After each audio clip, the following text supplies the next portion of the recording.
1971 నుండి 2011 వరకు ఆ సెన్సెస్ ఏదైతుందో జనాభా లెక్కలకు సంబంధించి జనాభా లెక్కలు చేసినైతే మాదిగోళ్ళు కాదు కదా, సెంట్రల్ గవర్నమెంట్ చేసింది కదా.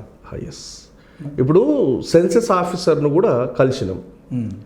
సెన్సెస్ ఆఫీసర్ రిప్లై ఏమిటంటే,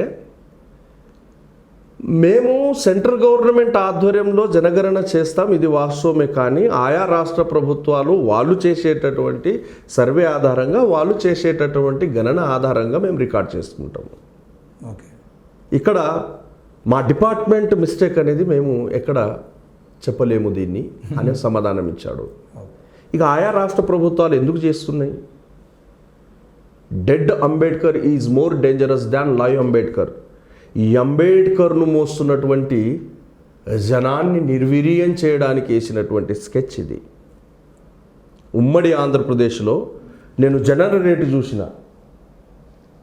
రేటు చూసినప్పుడు మాలలేమో తగ్గుతున్నారు, మాదిగలేమో పెరుగుతున్నారు. సైంటిఫిక్ ఏ సైంటిఫిక్ కోణాలో జనన రేటులో మొత్తం ప్రపంచ జనన రేటు, దాంట్లో భారతదేశ జనన రేటు, భారతదేశంలో కులాల జనన రేటు, మతాల జనన రేటు, ఇవి యాజ్ అన్ యావరేజ్గా అవన్నీ క్యాల్కులేషన్ చేసి కొన్ని పాయింట్స్ ఎక్కువగా యాడ్ చేసిన అన్సైంటిఫిక్గా మాదిగల జనరేటును చూపిస్తున్నారు మీరు. ఎందుకు జరిగింది ఇది? ఎలా జరిగింది? దీనికి క్లియర్ ఇది పరిణామాలు ముందు జరుగుతాయని బాబాసాహెబ్ అంబేద్కర్ గారికి అంచనా ఉంది. అయితే ఈ కులాల పంచాయతీ దాదాపు ఇక్కడిది కాదు, మందకృష్ణతో మొదలైంది కాదు, పంజాబ్తో మొదలైంది కాదు. అది మనం ఒకవేళ రాజ్యాంగం కంటే ముందు పరిశీలన తీసుకున్నట్లయితే 1937లో ప్రొవిన్షియల్ ఎలక్షన్స్ జరిగినాయి. ఓకే, అప్పుడు బాబాసాహెబ్ అంబేద్కర్ గారి పార్టీ ఉంది, independent labour party. Independent labour party తరఫున 17 మందిని నిలబెడితే దాంట్లో 14 మంది గెలుస్తారు. దాంట్లో 11 రిజర్వ్డ్ సీట్లు అయితే 3 జనరల్ సీట్లు. అయితే ఈ సందర్భం మీకు ఎక్కడ ఉంటుందంటే, Babasaheb Ambedkar writing and volumes, volume number 17 part 2, page number 504. ఇందులో బాబాసాహెబ్కు ఒక రిప్లై ఇస్తున్నప్పుడు మనం క్షుణ్ణంగా గమనించినట్లయితే, ఒక సోకాల్డ్ నేషనలిస్ట్ హరిజన పార్టీ నాయకుడు వచ్చి మాకు ఈ 1937 ఎలక్షన్స్లో మా కులాలకు ఇన్ని సీట్లు కేటాయించండి అని రిప్రజెంటేషన్ ఇచ్చాడు. సోకాల్డ్ నేషనలిస్ట్ హరిజన పార్టీ నాయకుడు, ఆ సందర్భంలో పేరేం చెప్పలేదు ఆయన. అయితే ఆయన మా కులాలకు ఇన్ని సీట్లు కావాలా, ఇంత వాటా కావాలని అడిగినప్పుడు బాబాసాహెబ్ దానికి సమాధానం ఏమి ఇస్తారంటే, ఇది కులాల పంచాయతీ కాదు, ఇది తిండి పోరాటం కాదు, ఇది కమ్యూనిటీ యొక్క ఒక రిప్రజెంటేషన్. కమ్యూనిటీ యొక్క రిప్రజెంటేషన్. నేను ఈ కమ్యూనిటీ రిప్రజెంటేషన్ కొరకు 1916లో సౌత్ బరో కమిషన్తో గొడవ చేసిన, రిప్రజెంటేషన్ ఇచ్చిన, మెమొరండం ఇచ్చిన, 1927లో సైమిన్ కమిషన్తో రిప్రజెంటేషన్ ఇచ్చిన, 1930 నుండి 32 వరకు రౌండ్ టేబుల్ కాన్ఫరెన్స్లో పాల్గొని హక్కుల గురించి మాట్లాడిన. ఇప్పుడు వచ్చినటువంటి ఈ రిజర్వేషన్లు ఏవైతే ఉన్నాయో ఎక్కడ నువ్వు పోరాటంలో భాగస్వామ్యం కాలేదు, ఎక్కడ పోరాటానికి నాకు మద్దతు ఇవ్వలేదు.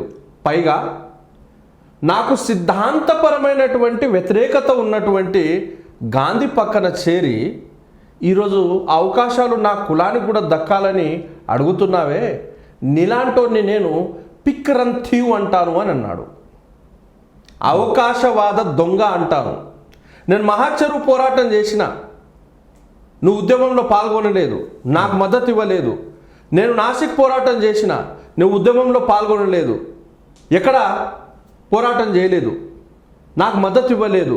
పైగా పూనా ఒడంబడికలో గాంధీ పక్కన చేరి మాకు అన్టచబుల్ కమ్యూనిటీకి కమ్యూనల్ అవార్డు కంటే ఎక్కువ గాంధీ ప్రాణాలే అని చెప్పి గాంధీ పక్కన చేరి నాకు వ్యతిరేకంగా మారినటువంటి వ్యక్తి ఈరోజు నా దగ్గర వచ్చేసి వాటా అడుగుతున్నాడు. ఇటువంటి అవకాశవాద దొంగల మూలంగానే సమాజానికి ఎక్కువ నష్టం ఉంది అని బాబాసాహెబ్ క్లియర్గా, చాలా స్పష్టంగా ఇటువంటి సోకాల్డ్ నేషనలిస్ట్ హరిజన పార్టీ నాయకులను పిక్ రన్ థీవ్ అంటాను, అవకాశవాద దొంగ అంటాను స్పష్టంగా ప్రకటించడం జరిగింది. ఈ తిండిపోతు పంచాయతీ ఇప్పటిది కాదు. కాన్స్టిట్యూషన్ కంటే ముందు కూడా ఈ తిండిపోతు పంచాయతీ కనబడుతుంది.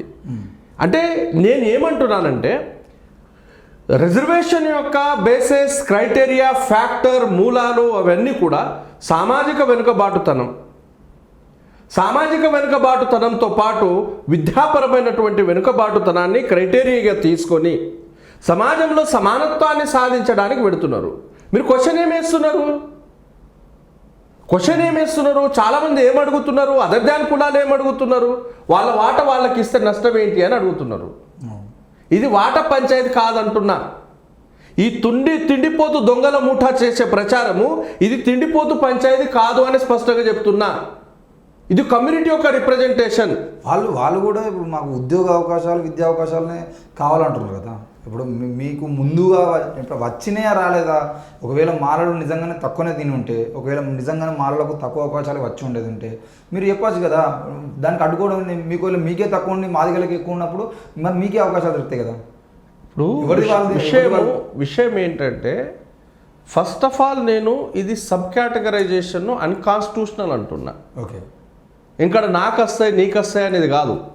అది కాన్స్టిట్యూషన్ ఫ్రేమ్కు ఈ మనువాద బ్రాహ్మణీయ ప్రభుత్వము ఈ దేశంలో ఉన్నటువంటి మొత్తం అన్టచబుల్ కులాలను ఒక షెడ్యూల్లో తీసుకొస్తూ ఆర్టికల్ 341లో ఈ దేశంలో దాదాపు ఉన్నటువంటి 1262 కులాలను ఏకగా తీసుకొచ్చారు. మీరు ఒక విషయం ఇక్కడ గుర్తుపెట్టుకోండి. బాబాసాహెబ్ ముందర ఉన్నటువంటి ఛాలెంజెస్ మీరు స్పష్టంగా చూసినట్లయితే ఈ దేశం మొత్తం కులాల అసమానతతో నిండా ఉంది. కాన్స్టిట్యూషన్ మేకింగ్ టైంలో బాబాసాహెబ్ అంబేద్కర్ కేవలం 3 ఫ్యాక్టర్లతో ఆ కులాలను 3 వర్గాలుగా మార్చిండు. క్యాస్ట్ అనే కాలం బాబాసాహెబ్ ఎక్కడ ఇవ్వలేదు. క్యాస్ట్ అనేది బాబాసాహెబ్ ఆలోచన కూడా లేదు. అన్టచబిలిటీని ఫ్యాక్టర్ తీసుకొని ఆర్టికల్ 341లో షెడ్యూల్ క్లాసెస్ బాబాసాహెబ్ ఇచ్చిన రిప్రజెంటేషన్లో ఎక్కడ క్యాస్ట్ సందర్భం లేదు. ఓకే, క్యాస్ట్ అనేది బాబాసాహెబ్కు ప్రమేయం లేకుండా బ్రాహ్మణీయ హిందూ వర్గాలు ద్వారా కుట్రతో కాన్స్టిట్యూషన్లో చొరబడ్డది తప్ప బాబాసాహెబ్ మొత్తం జీవిత చరిత్రలో, బాబాసాహెబ్ మొత్తం రైటింగ్స్ వాల్యూమ్స్లో ఎక్కడ కూడా బాబాసాహెబ్ క్యాస్ట్ అనే పదం వాడరు. ఒక సందర్భంలో తప్ప. క్యాస్ట్ హిందూ సొసైటీ అని చెప్పడం సందర్భం తప్ప అంటరాని కులాల రిప్రజెంటేషన్ అప్పుడు బాబాసాహెబ్ స్పష్టంగా షెడ్యూల్ క్లాసెస్ అంటున్నారు. క్లాసెస్కు క్యాస్ట్కు తేడా ఉంది. అంటరానితనాన్ని ఫ్యాక్టర్గా తీసుకొని అంటరానితనం అనుభవిస్తున్నటువంటి కులాలను ఒక షెడ్యూల్లో తీసుకొచ్చారు. 1262 కులాలను ఒకే ఘాటన కట్టారు ఎస్సీ షెడ్యూల్ క్లాసెస్గా. దాదాపు 1000 కులాలు ఉన్నటువంటి ట్రైబ్స్ను వాళ్ళ ఫ్యాక్టర్ ఏంటి? ట్రైబ్స్కు ఉన్నటువంటి క్రైటీరియా ఏంటి? సమాజానికి దూరంగా అటవిక ప్రాంతంలో ఉండి సమాజంలో వెనుకబాటుతనానికి కారణమయ్యారు, విద్యాపరంగా వెనుకబడ్డారు. కాబట్టి వాళ్ళను షెడ్యూల్ ట్రైబ్గా ఒక ఫ్రేమ్లో తీసుకొచ్చే ప్రయత్నం చేశారు. 1000 కులాల్లో, 1000 అంటే సుమారు 4000 కులాల్లో విభాజితమైనటువంటి బ్యాక్వర్డ్ కులాలను, బీసీ కులాలు కాదు ఇక్కడ బాబాసాహెబ్ అంబేద్కర్ బ్యాక్వర్డ్ క్లాసెస్ అంటున్నారు. ఈరోజు కూడా మీరు కాన్స్టిట్యూషన్ ఎత్తి చూడండి, 340ని చూడండి, వెనుకబడిన తరగతులను ఉంది, కులాలని లేదు. బ్యాక్వర్డ్ క్యాస్ట్ అని లేదు, బ్యాక్వర్డ్ క్లాసెస్ ఉంది. సామాజికంగా వెనుకబడి అంటే కాన్స్టిట్యూషన్ యొక్క ఫ్రేమ్కు భిన్నంగా అడుగుతున్నారు అంటున్నా నేను. కాన్స్టిట్యూషన్కు వ్యతిరేకంగా అడుగుతున్నారు మీరు. అసలు సబ్ కేటగరైజేషన్ అనేది ఆర్థికపరమైనటువంటి అంశము, క్రిమిలేయర్ అనేది ఆర్థికపరమైన అంశము. అది కంప్లీట్ కాన్స్టిట్యూషన్కు భిన్నము. ఇప్పుడు వాటాల పంచాయతీ మీరు ఎట్లా అడుగుతారు? ఏ కులం తిన్నది, ఎలా తిన్నది, ఎట్లా కామెంట్ చేస్తారు మీరు? ఒకవేళ వెనుకబడిన కులాలు ఉన్నట్లయితే ప్రత్యేకంగా మీరు కొన్ని పథకాలు ఏర్పాటు చేయండి. ఐటీడీ లాంటి కొన్ని స్కీమ్స్ ఏర్పాటు చేసి వాళ్ళను లిఫ్ట్ చేయడానికి అవకాశాలు చూడండి. వాళ్ళ వెనుకబాటుతనానికి కారణాలు చూడండి. రిజర్వేషన్ అనేది ఒకటి ఇంప్లిమెంట్ చేయడమే కాదు, అది ప్రతి ప్రజలు అనుభవించే విధంగా జాగ్రత్తలు తీసుకునేది పర్టికులర్ ఒక కులం బాధ్యత కాదు. అది ప్రభుత్వం యొక్క బాధ్యత. ప్రభుత్వం బాధ్యతను విస్మరించి ఈరోజు నాయకత్వాలు వచ్చేసి కేవలం మాలలు తిన్నారు. ఎంత భయంకరమైన కామెంట్స్!